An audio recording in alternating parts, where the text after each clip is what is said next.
I worked at a nursing home and I would bring like little shooters in my pockets. And like, my God loves me no matter what I do. Just like my dad loves me no matter what I do. I might be on his last fucking nerve. He might want to break from me, but he still loves me and he's still there for me, right? That's what I had to change. I guess how I looked at God or my higher power or whatever was like, it's not all these rules. It's not the Bible. It's not what I was taught. It's what's in me. It's what I feel. Even if this is how you felt all of your life, it doesn't mean it won't be different. If you start taking different actions, you will change.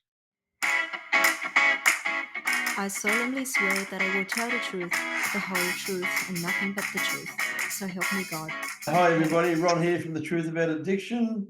Welcome to another podcast. Today we have a very special guest, Shana Epps from Controlled Chaos in America. Goddamn, make America great again, Shana. Right? Hi. Hi, darling. Thank you very much for coming onto our show. Oh, I'm so excited to be here. I've been watching it a lot and I admire what you do. No, thank you. Look, as we were talking off camera now, all this is about is carrying a message of hope, faith, understanding, education. I say to people all the time, we started this program to educate and to entertain. It's not all doom and gloom. Everybody seems to think this recovery trip's all, it's so tough. It's not tough. Like the first few months, the first year might be tough, but come on, if it wasn't better than using, we'd still be out there using. That's so true. I was actually talking to somebody the other day and I was telling them that like my first year of sobriety, things got much better, but I'm going into my third now and I can't even explain how much happier I am and how much less anxiety I have. And it's like, it gets better and better, even like years out. That's the cool thing. The really funny part is, when you first go to any sort of 12-step program where you get into recovery, people say, oh, it gets better.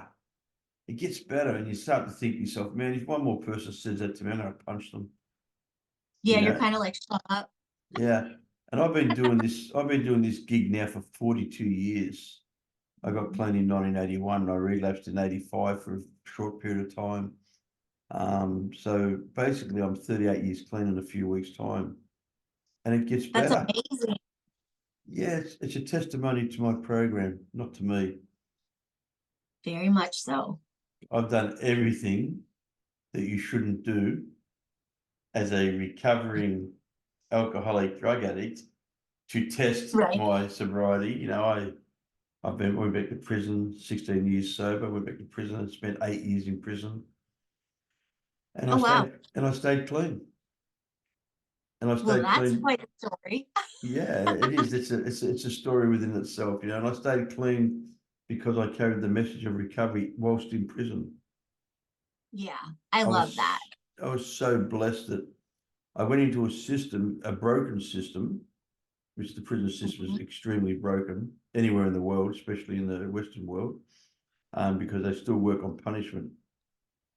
Yes. They don't work on rehabilitation. They work on punishment, and they also work on industrial. They're now money-making machines. Oh, for sure. So, I was lucky enough that I went to one that was a private prison and the general manager believed in recovery. I think he must have had a family member or himself had been into a 12-step program. Right. And he called me in and I was 5 years into a sentence. I was doing an 18-year sentence. I was sentenced to 18 years. At 16 years clean, I was sentenced to 18 years. It was pretty horrific.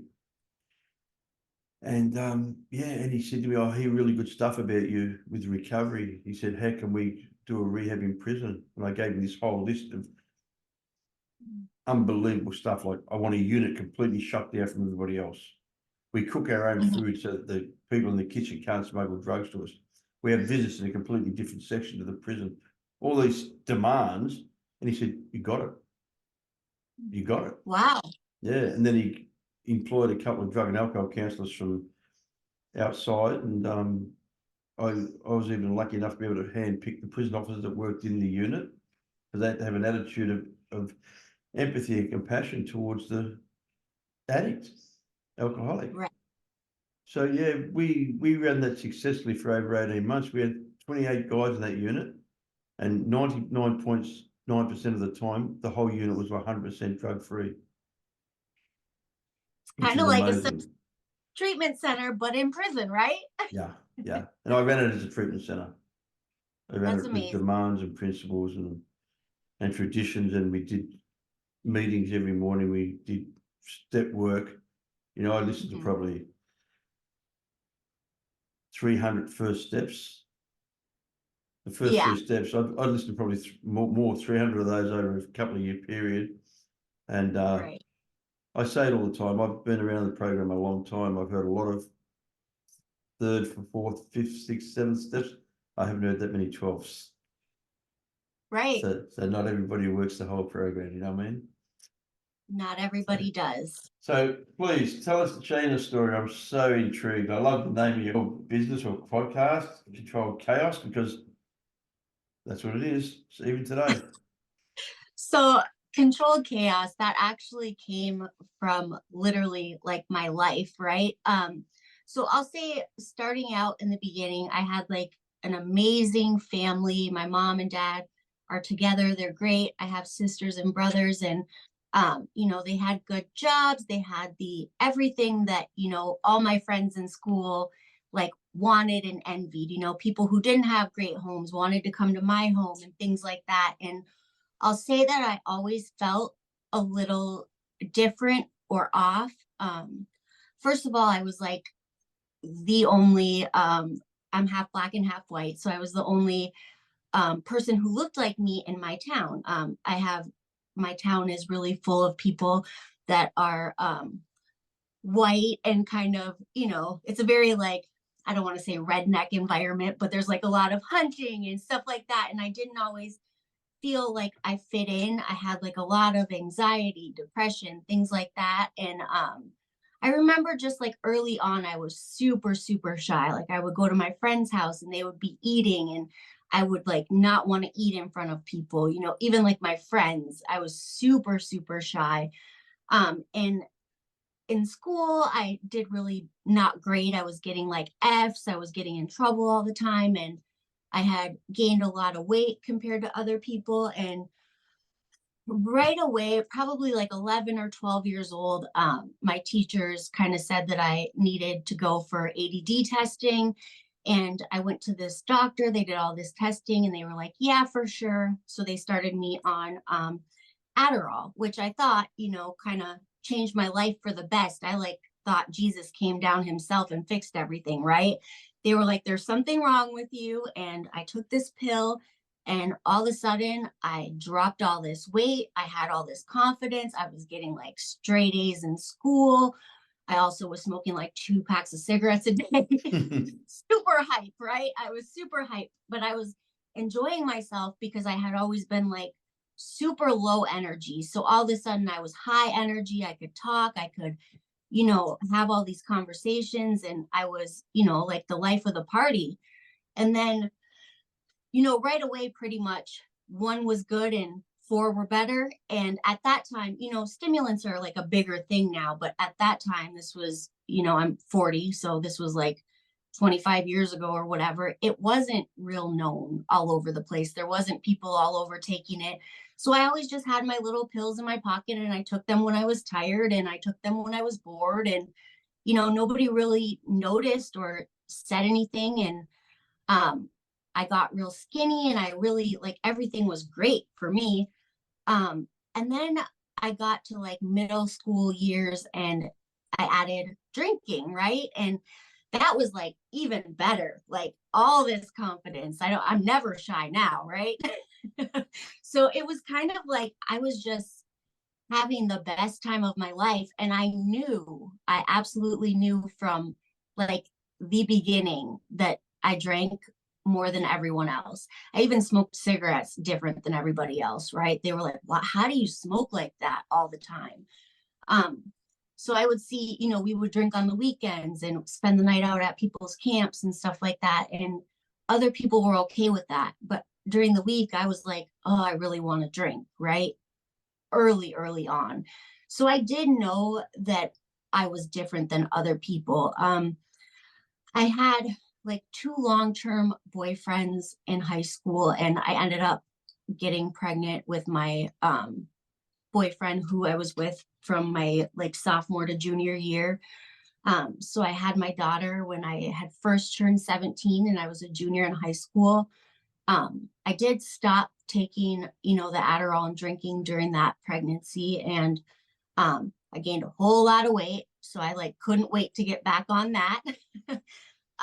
And after that, I moved in with my boyfriend, which was her dad, and it was just real toxic. There was a lot of drinking, there was a lot of screaming. I was always at home with the baby, bored, so I would drink all day. My classes were basically set up so that a lot of my classes were like writing this book about basically about being a mom, right? And then I only had to go to one class during the day. So I would spend a lot of the day just drinking and like spreading it out throughout the day. And he would spend a lot of times going out partying and coming home super upset and accusing me of things, you know, breaking doors, screaming, all types of stuff. And then I don't know, it just kind of, the more that that went on, the more I leaned on like getting out of there. And the way that I got out of there was just drinking as much as I could, you know? And the stimulants that helped me to like keep up with my house and keep up with all this stuff and still be able to drink, you know, because I wasn't falling out drunk because I had stimulants on board. So it was kind of like a great mix in my, I felt like it was a great mix in my 20s. I ended up breaking up with him and meeting somebody else like around the time that I turned 18. And I had another baby by the time I was 20 with him. So the drinking just kind of continued, and I ended up getting married to him, and the marriage was really bad. There was like a lot of infidelity, stuff like that. He didn't drink at all. So there was a lot of like, I guess, putting me down and like, you're an alcoholic, which I was, definitely was. And just crazy things like my house would be super trashed. I was taking care of my kids, but I was barely able to keep up. And I kind of needed him there, even though our relationship wasn't great, because I was in bed and drinking and getting sick all the time. There was like month-long periods of me basically laying in bed, throwing up in Walmart bags and continuing to drink. It went from like me enjoying myself to me being not okay really, really fast. And it continued for a long time. And what's really weird about that is I was able to hide it still from a lot of people. I would go to work. I worked at a nursing home, and I would bring like little shooters in my pockets. And I would, by the time I'd be getting home from work, I would literally be like shaking so bad because I was out of liquor and I had to make it to the liquor store. If there was days like, I remember Christmas, I had ran out of alcohol. I didn't have any money, and I spent the whole day just like shaking, crying, super sick. I went to the hospital so many times that like the doctors and the nurses there all knew me. They'd be like, "You here to detox again? Are you going to get better? Are you going to stop?" And I'm like, "Yeah, sure." But I would feel good when I left. So I would just start over again, you know? It was this long cycle. And then I ended up finally getting divorced, and I basically had talked myself into thinking that I was in all these bad relationships. I had these kids so early, and that was the problem. And even my family was like, you know, when you get rid of these losers, you'll get sober. So I took my little kids and I moved to Texas because my parents had like basically a winter home out there. And I divorced him, and I was like, okay, I'm going to be great. So I started working. I actually started working at a really amazing treatment center out there, a drug treatment center. And I thought I had found like my cure, right? I told them that I was sober for 2 years. You had to be sober to start there, whatever. And I basically continued to lie and go downhill for the next decade of my life while working at a treatment center, trying to raise my kids as a single mom. I had seizures when I would try to stop drinking, like 3 different occasions. I was sent to the hospital for seizures. So I would stop and I would be like, okay, I'm going to do this. And I would always get to around like 2 months and I would stop and I would do it again. And it was just a horrible, horrible way to live. I wasn't a great mom. I was super impatient. I was always there, right? Like there, but not present. Yeah. My daughter still, which my daughter loves to tell crazy stories about me. She's 17 and she's kind of an asshole at this point, right? So she loves to tell stories about me, and she still says, because her dad was like a football coach and everything like that, and he passed away. So she wanted to like carry his legacy, and she got into football in like middle school. And she's like, and remember that time you showed up to my game and you were there, took a picture for Facebook and left? Like, those were the types of things that there's no way I could have sat in the heat outside and watched her. And she's like, I was all geared up. What do you mean you couldn't sit there? Well, I couldn't. I was sick. And that was just like one of the times, right? Normally, I wouldn't even make it, probably. I would get them a ride there to their activities or whatever. My daughter was going to get her license, and she was driving me around at 15. She had like crashed my car twice before she even had her license. So it was just very, very toxic. And my relationship with my kids was more of like they were taking care of me and they were looking out for me. Like when my parents would come over and they would try to help, and they try to take the kids away and punish me or whatever, and my kids would be like, we're not leaving her. She's going to get hurt. She's going to hurt herself. Something's going to happen, right? So they were very much in this position where they had to like protect me, right? Or like look out for me all the time. And I have to say, in my own toxic way, I liked that. I felt like we were this like ride or die unit, right? And really they were like keeping my secrets and living a life that they really shouldn't have had to live. I ended up having another baby during that time. And I was still working at the treatment center. So it ended up that during my time at the treatment center while I was pregnant, I was one of the counselors. They have the big, huge vans or whatever, where they bring people to the different meetings and things like that. Well, one of the counselors went to move the van and she couldn't get it to move. And I had been drinking all night or whatever. I felt like I was sober, but maybe not. Who knows? She was like, I can't get the van to move. And I was like, okay, I'll help you. And mind you, I'm like 5 months pregnant, pretty big. So I go out there, and the emergency brake was on. So I'm like, yeah, all you have to do is pull the emergency brake. And with the door standing open, I pulled the emergency brake, and it was on a hill. So it drug me and ran over my leg in front of everybody. And it was like a big deal. I ended up being in the hospital for the remainder of my pregnancy. I had MRSA for a long time. I was super sick, but that gave me the time to where I had to be sober because I was inpatient. I was in the hospital.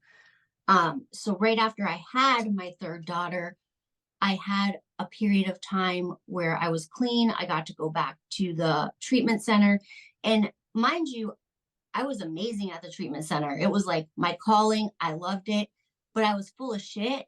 And, all the 12-step work you do where you have to be, doing your 5th step and telling the truth and being honest, when you're not doing the right thing and when you're giving people like the false side of you, I think it really eats you up, even though you don't necessarily know it at the time. Yeah. Right. And I was always like, I've gone to meetings the whole last 2 decades. I've, gone to counseling. I worked at one of the best treatment centers in the world. there were counselors. The Dr. Phil show was a part of it. Like, it was amazing. I had all the opportunities at my feet to learn and to get help even as a worker there. And I just wasn't able to get it, and I wasn't able to stay sober. So fast forward, my ex-husband, my daughter's dad, ended up passing away. And how it all transpired, I ended up drinking, thinking like, I'm just going to drink the weekend and nobody's going to notice. And I woke up, I had no job. The counselors from my work were sending me to another like super high-end treatment center. Now, this would have been like my third time in treatment, third or fourth time. But they were scholarshiping me to go to like their sister treatment center. And I really don't even know what happened. I ended up missing the entire funeral. My dad had to fly with my daughter to his funeral. And I went to treatment for 30 days. I ended up moving to the place where I went to treatment at. It was in 𝐒𝐩𝐩𝐬𝐬, Texas. And my kids, I went to sober living for a month after that. My kids ended up moving in with me as soon as I got out of sober living, and I promptly started drinking again. It was like, no matter what I did, I just couldn't get it. And my anxiety, it was always what was on the top of my mind. I would always say, like, my anxiety is so bad. I was so shaky. I could like barely talk to people. I would try to like walk in the gas station to get alcohol, and I would feel like I was going to pass out all the time. And I would go to the doctor and they would be like, yeah, if you would stop drinking, you wouldn't feel like that. So it just was this like cycle that I couldn't get out of, no matter what I thought I was doing. And being in the 12 steps for so long and in the AA rooms and things like that, and I will always love AA, and it's a huge part of me. I've done a lot of work around the 12 steps and it's helped me a lot. But one thing I will say is that medication and like things that help with maybe, getting you through cravings or things like that were very like looked down upon where I was at. And so I really didn't even know, even though I had been in treatment work for so long, I really knew nothing about like medication or like things like that. So it ended up to where I just took my kids one day, I packed everything in the car, and I moved back to Michigan, which was like, felt like the end of the world to me, because it was my dream to live where I lived. It was my dream working at this huge treatment center, getting to fly all around the world, getting to go to the Dr. Phil show, getting to, meet all these people, these famous people, things like that. I thought like I was really, I don't want to say a big shot, but I really felt good about myself and the life I had, except for I really hated my life, right?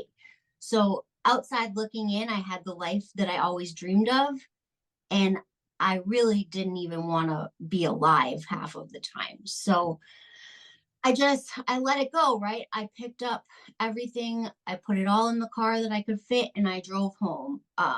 My oldest daughter, she stayed in Texas. She had a boyfriend. She was really tired of me.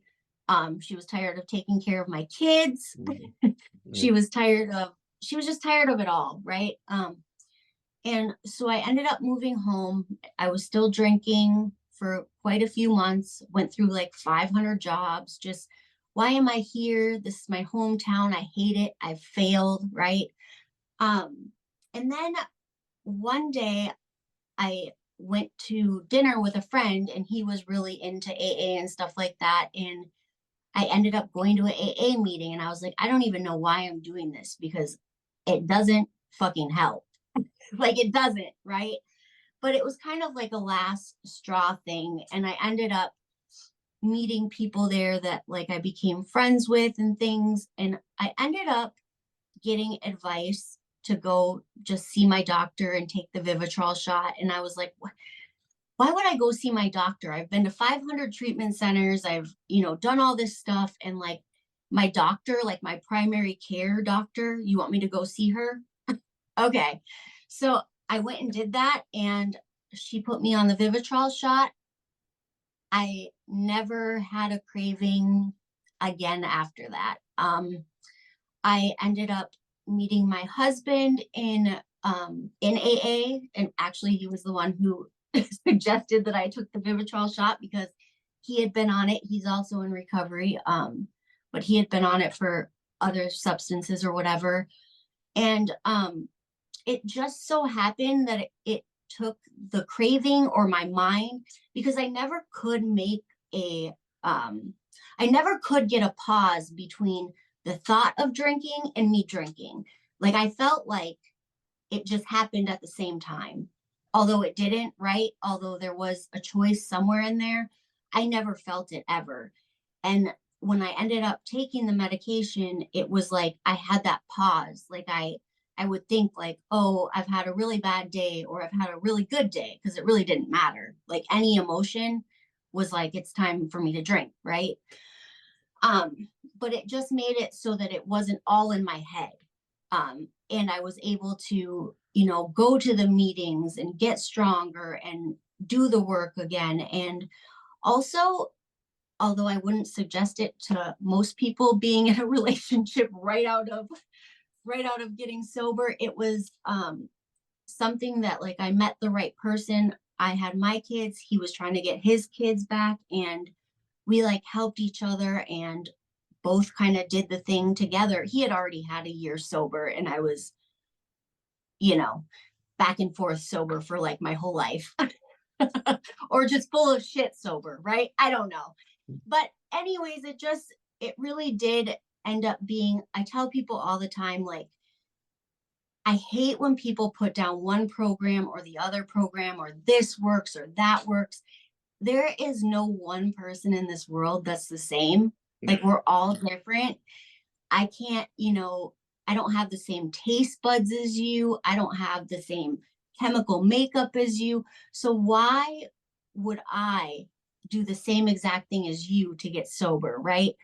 I think all we can do is like give people the different options, and like, these are the things you can try, and these are the things that worked for me. Hey, this is what worked for my friend over here, right?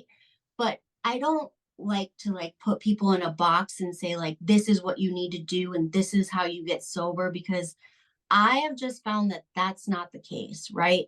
Like if I would have known 20 years ago that I could take a damn shot and it would have like helped me along. Now, did it do everything for me? No, but it gave me the chance for my brain to like slow down, if that makes sense. It gave me that pause between I'm craving and I'm like at the store and it's done. And it just, I guess I say all that to say, just there's so many different things, and you should build a toolbox and use whatever tools work for you. Like there is no one size fits all for anybody, Yeah, no, I agree. Well said. I've been doing this a long time, and I say to everybody, not many people would have stayed sober with the lifestyle I chose. And I love 12-step programs. They're the foundation that I've worked off, but I incorporated my own program over a period of the last 42 years. Do I still go to meetings? Yeah, sometimes, not all the time. Do I go there to carry a message? Yeah, mostly. That's my program is based on that. It's called the 8 Demands. And these are the things that I lacked in my life. Openness. The state where I stand and not stand my ground. I never was open. I would stand my ground. It was my way or the highway. Right. I didn't have an open mind. When people say to me, mate, do you think it might be the drugs? No, I can stop whenever I want. I just never wanted to. Acceptance, to accept the things you can't change, which is people, places, and things. The only thing I can change is my attitude, my reaction, and my inaction towards certain things, Reliability is a really big one for me, to myself. If I say I'm going to do something, I must do it. If I say I'm not going to do it, I must not do it. that was a huge one for me and still is something that I work on a lot. Character defects, Yep. something that I really do think about in my life. And one thing that was true for me is I was always lying, always. It could be about something that didn't even matter. And it's like so much that I couldn't trust my own word, right? Like if I say I'm going to be there on Tuesday, I have no fucking idea if I'm going to be there. That was the honest to God truth. So like I had to work on those things because if I can't count on myself, or if others can't count on me, then how can I count on me? How can my kids count on me? Right? Like I have to learn how to be the person that I want people to be to me. And that was I think a lot of what went into me using so much is I had what I thought was this like perfect life, and I was super spoiled growing up, and then all of a sudden I was in these relationships and it was like there was nobody that I could count on, and I had to survive because I had these children, right? But I always felt like I couldn't trust anybody, right? And I think that that's been something, learning how to like be the person who I'm looking for, right? And when I was able to do that, I found somebody who I could trust and who I could count on. But you have to be that type of person to find that type of person, right? Yep. I think sometimes we think just like, why don't these things come to me? And like the truth is the universe gives you what you put out. Yeah, 100%. If you can't trust yourself, how can anyone else trust you? Right. If you can't love yourself, how can anyone else love you? If you Yep. And don't that was believe you're another lovable, yeah, if you don't believe you're lovable, how can you allow someone? Because for me, I'm a little bit like you, but I'm the male version. I've got 8 children to 5 different wives. Mhm. Yep. Even in recovery, I've had 6 kids in recovery. Right. Yeah. To 4 different women. I had twins, and I've got two children to my wife that I'm with now. And in the early days, when somebody said they loved me, I'd cringe inside. I Right. think, how can you say that? You don't even know who I am. Right. Like I don't even love me, so how can Yeah, you love me? And that would breed a lot of insecurity, right? And if when you see people out there that are insecure, it becomes super toxic to everyone around them, because you also don't want to see other people succeed because you're not happy, right? yeah, So you bring toxicity to like all the relationships you're in. And yeah, like the whole time that I was working at the treatment center for probably 8 years, I had best friends working there. I was drinking every day to the point that I was shaking, and they didn't even know. They thought I was sober. Like imagine having best friends that know nothing about you. yeah, And I lived like that. I still think about that today, and I'm like, because we're still friends, we still talk a lot, and they're like, we can't believe like we had no idea. Like they always thought like I wasn't feeling good, or I was super anxious, or I would always come up with excuses, but they didn't know that I drank, and these were people that I like hung out with and lived by and all of that. And it was like my little secret, right? Or yeah, that's what you think. But I feel like, people know more than what they say a lot of times. 100%. I agree with that.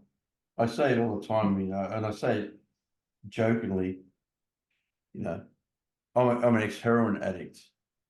I say you smoke pot, you think everyone's looking at you. You take amphetamines, you know everyone's looking at you. You use heroin, you think you're invisible. Because heroin's the sort of drug where you just turned off, Just go to sleep, you think people don't notice. Yeah.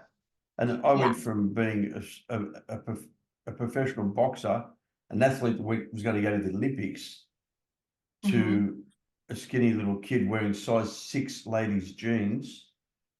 And people were like, what happened? And I said, oh, I've got scum. This is 19, oh God, I'm so old. 1971, 72, 73, 1973, 74.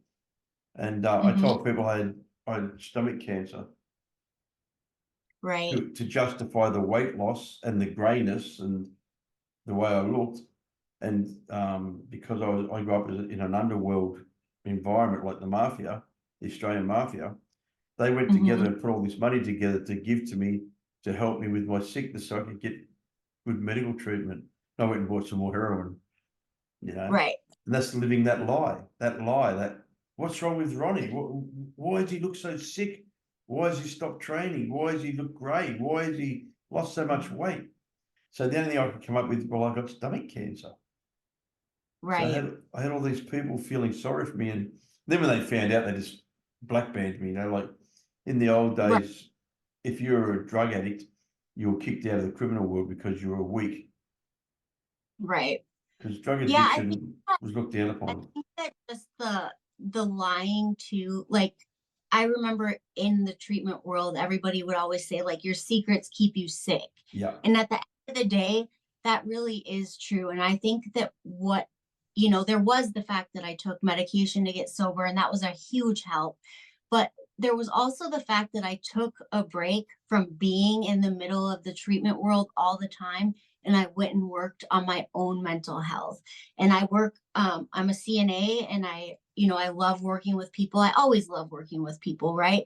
Regardless of how I'm doing it. And just recently is when I was like, I've always had my certificates for coaching and stuff like that. I got nationally certified a long time ago.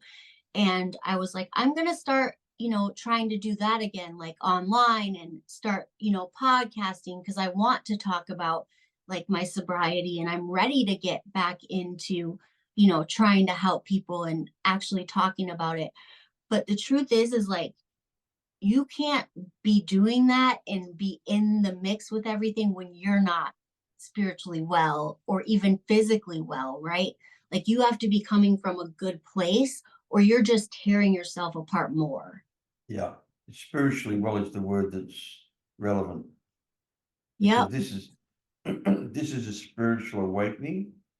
They talk about that in Mm-hmm. the 12-step programs, but my idea of spirit is completely not religious. My idea of spirit is the thing that makes me grateful, the thing that makes me empathetic, the thing that makes me compassionate, the thing that makes me lovable. That's my Yeah. spirit. I always had that, that I always had that spirit inside of me. I was just poisoning it with alcohol or drugs. And I've always, even throughout my addiction, had a super close relationship with who I call God or whatever. I've always, prayed and believed and all of that stuff. But I grew up being forced to go to church and all of that religion and things like that. You're going to hell if you have kids, out of wedlock. And I'm like, by the time I was 16, I was going to hell, right? Like, I got nothing. Yeah. So a lot of times I always had a relationship, but because I connected it to church and religion and what I was taught, I felt again insecure about it, right? Like, it all came back to, I'm not good enough. Like, God's not taking care of me. He's not fixing me. He's not helping me because all these things I did wrong. And when I finally was able to like let go of a lot of that, like, hey, yeah, you made these mistakes, but it's just like, for me, it's like a dad, right? Like, my God loves me no matter what I do, just like my dad loves me no matter what I do. I might be on his last fucking nerve.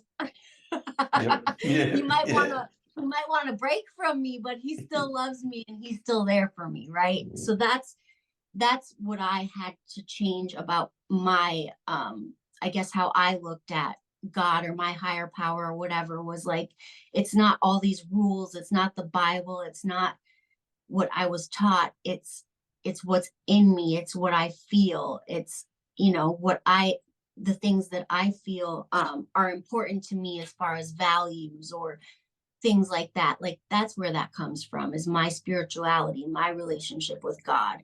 It doesn't come from, a pastor or a Bible, and not to say any of that stuff is bad. Like, I believe anybody should believe whatever makes them happy.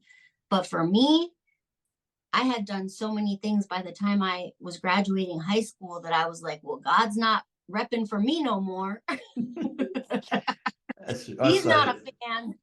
I say it all the time, like because of my ignorance, I thought that spirituality was the same thing. I thought it meant God, like the Bible God. And I look, and I'm you know, I grew up in a really harsh environment, criminal underworld, and there was no gods, there was no anything. But I remember seeing as a kid the 10 Commandments. Thou shalt not steal, failed. Thou shalt not commit adultery, failed. Thou shalt not failed. You know, it's like a, you know, there should have been a Q&A sometimes, maybe, you know, all the time. But Yeah, I'd and failed. that was kind of what I always did, was no matter what subject it is, I'm like comparing myself. Like, okay, I don't reach those standards, so I'm not good enough. It doesn't matter what it is, right? And I think drugs, alcohol, all that stuff, your inner stupid voice. We had a counselor that used to call it the committee, right? She'd be like, tell the committee to shut up, right? That voice in your head that's like, this, you're not good enough, or you should go do this. That's a stupid idea. Um, it it really loves that, right? Like alcohol, drugs, it loves to find that place where you're not feeling good. And you know, you're going to have those moments even in sobriety, right? But what do you do about them? Like now I have an amazing support group. I don't have a ton of like best friends that I hang out with all the time, but I have like my husband, I have my family, I have a lot of random people on the internet that I, you know, go to and talk to all the time. And I just have a lot of good people in my life that care about me and want the best for me. And I know that now, right? Yeah. I know that I'm loved, and I know that I deserve to be loved because I'm a good person, flaws and all, right? Oh, we're human beings first, which is flawed. Yeah. We're male or female second, and then we're addict, alcoholic third. And the trouble with our world in addiction and is that everyone focuses on the addiction, not the human, not the male and female. Yep. And I think one thing that I've definitely always said is like the drinking, the drugs, all of it, it's a symptom, right? It's because I feel good in my own skin. Like a lot of people, I would hear them, even, you know, people when they're doing their New Year's resolutions or whatever, they're like, I just want to get back to being that person I was. I never, ever felt that way. There wasn't a time that I liked the person I was, or I was happy, or I was comfortable in my own skin. And I can say that now. Like the last almost 3 years, I'm comfortable with who I am. Do I have anxiety sometimes? Yeah. But truthfully, the anxiety that I thought I was getting rid of, I had anxiety all the time, like around the clock. I would wake up like not being able to breathe, and I would go to the doctor all the time thinking I had sleep apnea or I was dying or whatever. Nothing's wrong with you. You need to quit drinking. Yeah. You have anxiety because you're drinking to get rid of anxiety, that the drink is giving you anxiety. It's this I'm big depressed. I'm depressed, but I drink alcohol, which is a depressant. yeah. And it just, I mean, I'll have anxiety every once in a while, but the truth is I don't have it all the time. I don't feel that need to drink. The alcohol was causing so much anxiety. Do you still take the Adderall? No, no. That is such a prescribed. We have a thing called Ritalin, which they give to ADHD kids here. Yes. I started using that, and my Mhm. friends told me to get back on heroin because I went so crazy with it. Because I went into psychosis, started hearing things, started seeing things. I was abusing it, you know, and I was injecting it. Yeah. And see, I just liked the energy from it. I always felt like I was a very low energy person. Like I would see other people like running around, cleaning, doing all this stuff, and I never wanted to do any of that, right? Yeah. So I was like, something's wrong with me, and this is how I fix it, right? But the truth is there's other ways to fix that, right? Yeah. Like Yeah. eating healthier or exercising or doing whatever. It may not be the fix that you're looking for. It Ice kind of just baths. Ice baths. I'm right. serious. I'm serious. That's my new Yeah. drug of choice. Yep. I'm nearly 70 years old, and man, I love them. Every morning, the minute I wake up, I've got a big big freezer, and I've got it Yeah. 3/4 full of water that runs at about 12 to 14 degrees. And I go and climb in that before I have a shower. I wake up in the morning, I go and I climb in that ice bath.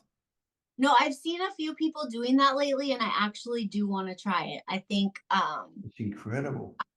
it could be cool. How long have you been doing it for? About 8 months. Oh wow. Yeah. Okay, Yeah. and you like it works. I've always swum in the pool, even in the winter, but I've actually dedicated a proper time. I'm a very organized sort of person. I write lists of what I'm going to do tomorrow. Otherwise, I wake up and I do nothing. Right. If I don't write a list and prioritize it, even at 37 years, 11 months clean, I get nothing done. Something's shiny over there. Oh, look, something's over there.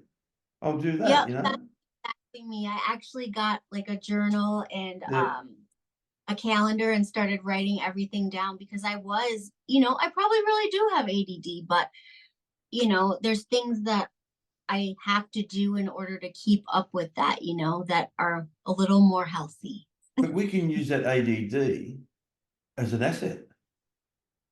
Yep. My husband says that all the time. He's like, listen, if I got a problem, you're going to have all the 900 things going through your mind to fix it every time. Like anytime there's a problem, my kids will call me. They're like, fix it, right? Like they think because I don't panic. I'm going to fix anything right there because I already have a solution, right? Yeah. So there's so many good things to everybody out there, I feel like, and that was the one reason why I started wanting to like tell my story again, is just because I feel like people get stuck in this place and they think that this is how I'm going to feel for the rest of my life. And it's never going to change. And like, why am I even here? What am I doing? And the truth is that even if this is how you felt all of your life, it doesn't mean it won't be different. If you start taking different actions, you will change. 100%. Who you are will change. And like that's crazy beautiful. Like I have a life today that I wouldn't have even thought to pray for.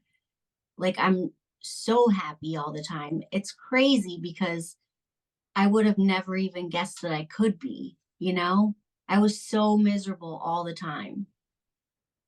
So I just, I love being able to tell people like, hey, it really can be different. It takes time. But just because you feel this way now doesn't mean that's how your life is meant to be.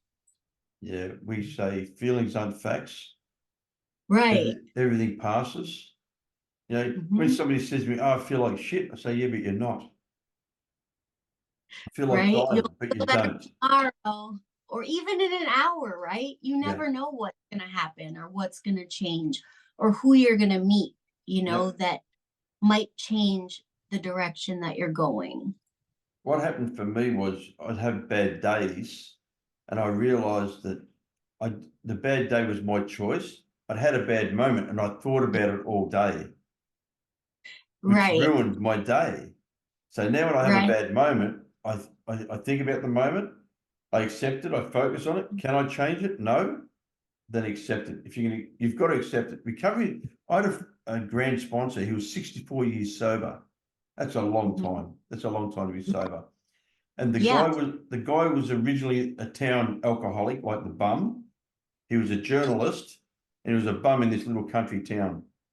He ended up being the mayor and the editor-in-chief of the newspaper. Oh, that's amazing. And he got sober really young, and he died. He only died a couple of years ago. A lovely man, gentleman, 64 years sober he was. And he told me, he said, Ron, the secret to recovery is acceptance. Yep. Yeah. He said, acceptance. He said, it's that simple. And he used to have a really funny say, the more meetings I do, the better my wife behaves, which had nothing to do with his wife, which meant the better he accepted things, the better he controlled his emotions. And I say to everybody all the time, I don't have a drinking problem, I have a thinking problem. And if I don't think I've got a thinking problem, there's the problem right there. Right. I haven't had a drink since 1982. It was the last time I drank alcohol, 1982. And I haven't had a drug since 1986. I still have a spiritual advisor. I don't call him my sponsor. You know, he doesn't have his name on the back of my T-shirt, and I'm not running around anymore. He's not my sponsor. Right. I've had the same guy for 37 years. Now, what happened with him and I was, I'd been around the program for 5 years and I couldn't get sober. I kept on relapsing, you know, I had 10 months, 12 months, and 30 months. And then he said to me, I need you to do an inventory. In the old days, we used to just write an inventory like a life story. Anyway, I said, I want you to do an inventory about your higher power. Because in the steps, it said we hand our will and our life over to the care of God as we understood him. Right. After I did this inventory, he said, no wonder you can't get sober. You don't trust your God. He said, you have a God of punishment. You have a God of retribution. You have a God of fear. And he said to me, would you give your money to a drug dealer without seeing the dope? I said, no. He said, well, of course you're not going to hand your will and your life over until you find somebody you trust. Yeah. And it freaked me out. And I said, what's your higher power? He said, my higher power is love, understanding, and forgiveness. The three things I want the most in this world. Love, understanding, and forgiveness. So I adopted that higher power, which I found in the 12-step rooms, then I found in people.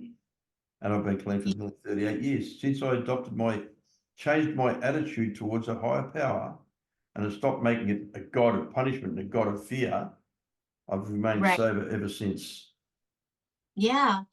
That's why I say, like, you never know. I used to always think, like, I've tried so hard. I'm never, even when my husband first met me, he would say, you have to stop saying that you'll never be able to get sober. I would say it all the time.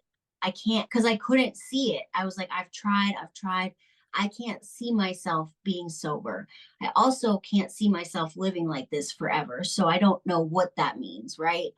But I finally was able to feel differently and like, I can do this, right? Like, I am actually happy without drinking. I could see myself not drinking for good. And I never used to feel that way. I would always know in my head, like, I'm not done. I'm not done. And today you So are done. yeah, it's just, and Just for it's the weird. day. I feel like when you know, like when Yeah. you're done, because in my head before I always knew I'm not able to stay. So I would always say that I can't do it. And I don't know how people do it. Yeah. Whenever I have people say to me, I still want to drink, they say to me, if you could drink and have a good life, would you? I said, no, No, I wouldn't no, today. it's changed my life so much not drinking. And what's been really weird for me is coming on this, Instagram sober platform now.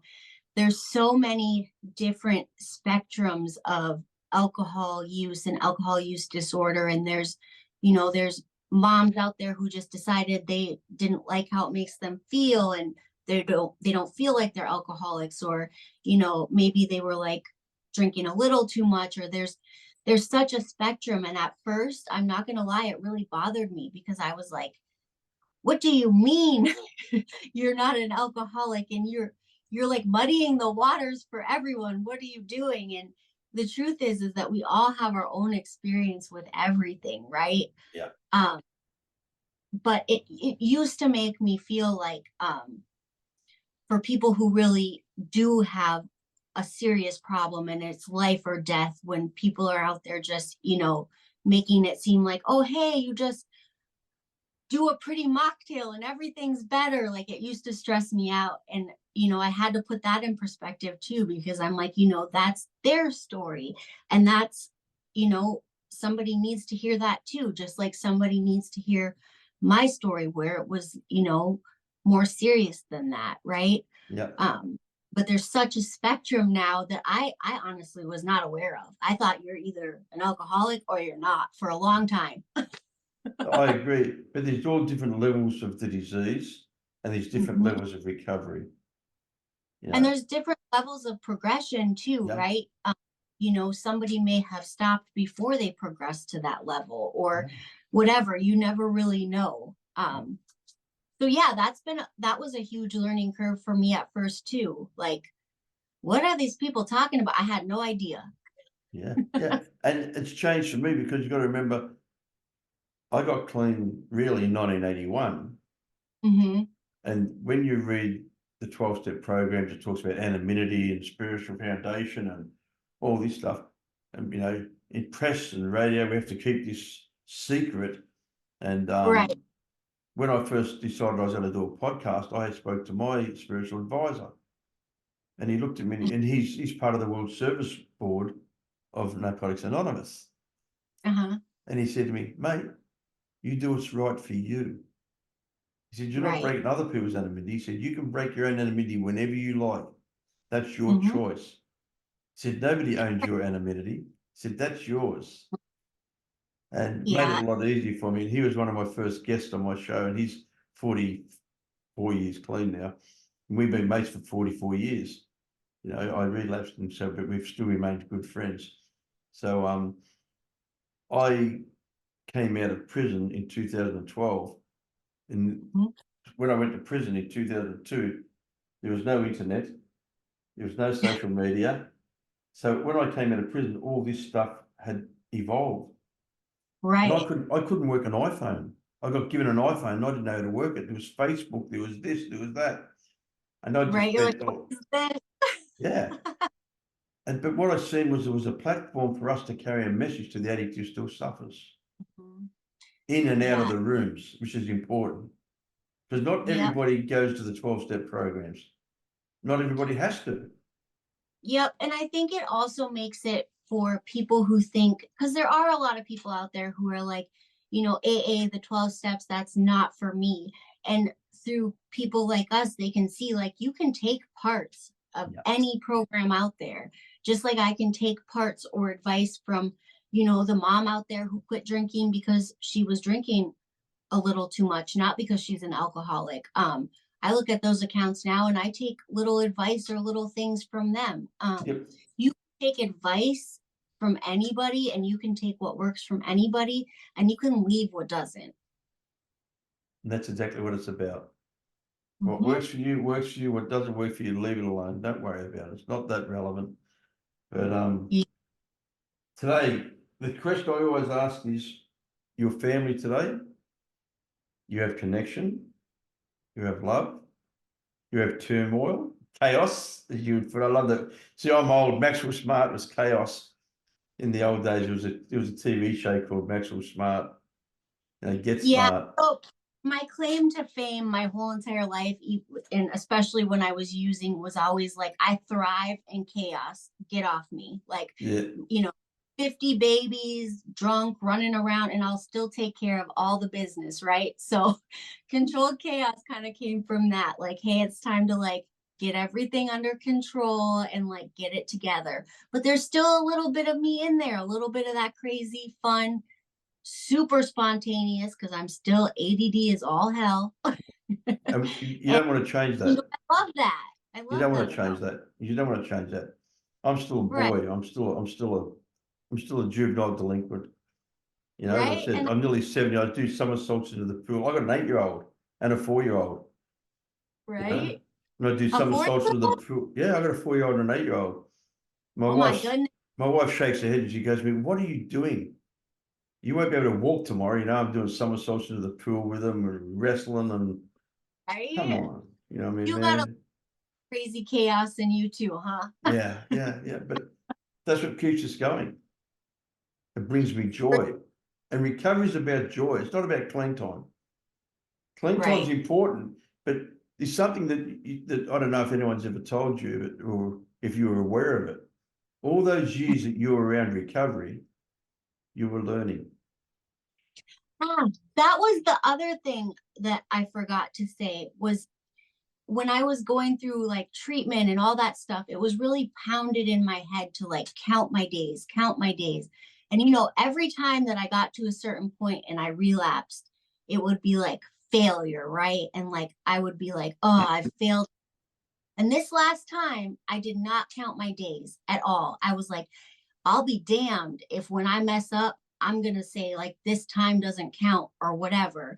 Because you know what? It does count. It's all counted. It's all been part of life. It's all been part of my story. And the 30 days that I had clean 5 years ago still count. It all counts. And until recently, I actually went back and was like, what day did I actually stop? And, figured out my whole, and it's been about 2.5 years, but I had to let that go for a minute. I had Yeah. to just my own sanity. I had to stop holding myself to the fire of like, Yeah. okay, now you have 3 months, now you have this, now you have that, because I couldn't get past these days, like the 3 months or 2 months. And I would always feel like, again, I wasn't good enough. Right. And letting that go was like a huge relief. And then one day I just looked up and I was like, holy shit, it's been a minute. Yeah. It's You, been a good amount of time. you've been in that's what you hear me say. I've been in the recovery program since 1981. I've been total abstinence since 1986. Right. That 5 years Yeah. counted. They were experiences. They were lessons. The Mm-hmm. information I was given back in 1981 is the same information that I know now how to apply in 2024. Right. My first treatment center was 2011, and I tell everybody it was a seed planted. Like I 100%. learned so much. That was where I actually met my higher power, right? Yeah. But so it all counts. It all counts. And I think you count your days is great, but also like give yourself grace, right? Don't, I failed, and relapse is hard, right? But Yeah. also it is part of some people's story. And like if it is, then that's okay, right? You got to keep going and not beat yourself up. I've started 2 programs in Australia, one in 1986 and one 4 years ago. When I say Mhm. program, NA meetings, started meetings, and they were called boomerang meetings. Because in a boomerang, you just throw it and it comes back to you. The Yeah. Aboriginals. And you see behind me, I've got Aboriginal paintings. I'm very close to Aboriginal people. And I called them boomerang meetings so that for people to understand that it's okay, come back. No one Right. judges you. It's part of your journey. This is part of your story. Because you know yourself, when you relapse, we're talking about it, we don't feel, oh, I've failed. Oh, no. The only time you fail is when you stop trying. Right. And it just doesn't do any good, right? Like get up and keep going and Yeah. create the rest of the story, There's no such thing as fail. If you keep making the same mistake, expecting different results, that's insanity. We know that. It's already been told to us. But if we're taking something from that relapse, it was a lesson. It wasn't a waste. And my Right. lesson was that I don't like drinking and drugging anymore. It Right. stopped working. It stopped serving its purpose. It stopped a long time ago, but I was a very slow learner. So what's your purpose, my young lady? I say this with all due respect. I've got twin 41-year-old daughters, Right. and I met their mum in rehab. Uh-huh. Yeah, and one's 18 years clean. She runs a rehab. She runs a detox unit. She's a nurse. And the other one's a nanny. And one's not an addict and one's an addict. They're twins. I love it. So it So blows my mind. my purpose. I think my purpose is always just going to be to work with people in whatever capacity that is. I love the recovery world. I love telling my story. I love the podcast thing. I've even like thought about going back into treatment one day, like in the actual centers again. So I'm not, I'm really not sure what life has in store yet. I'm really open, but what I do know is my calling, or what I've always been passionate about, is just being a voice and being compassionate for people and hearing people and just helping, right? Just Like being of that's what it's service. always about, being of service. I We love have that. to be. We have to be of service. And I think Yeah. if you've been given the gift of recovery, I feel obligated to pass that gift on. And I Yep. think this is only for me, and I'm just a silly old man from the other side of the world. You would do so much greater not being in a rehab, but being in your own space, doing individual stuff, and find yourself a group of women and target single mothers who are struggling, because then you've got that information, you've got the runs on the board. You can say, yeah, I did that. Yep, Yeah, and that's kind of where it's funny because this actually all started for me only about 2 months ago with me having the feeling of going back into um, working with people around recovery and stuff. So I had the plan that I wanted to do the podcast, and I already had my certificates for like coaching and stuff like that. So I was like, you know what? I'll put it out there that I'm going to be coaching women and I have a few clients, I have a few programs, and we'll do the podcast and we'll just see where it all goes. beautiful. I'm all about letting God or my higher power kind of lead the room. But Yeah, where I really do strive is with my single, crazy, can't get it together mamas. Like that's me in a nutshell, right? yeah. And I connect with guys who have come up from troubled youth and spent years in prison, and no one else can get to them. I talk to them, they all just dead quiet. Yep. They're And all like, wow. yeah, and that is something that I've had, a gift with is like working with women and being able to like kind of, de-escalate situations where people were really upset and like not wanting to listen, not wanting to hear. Like a lot of times people will hear me and listen to me.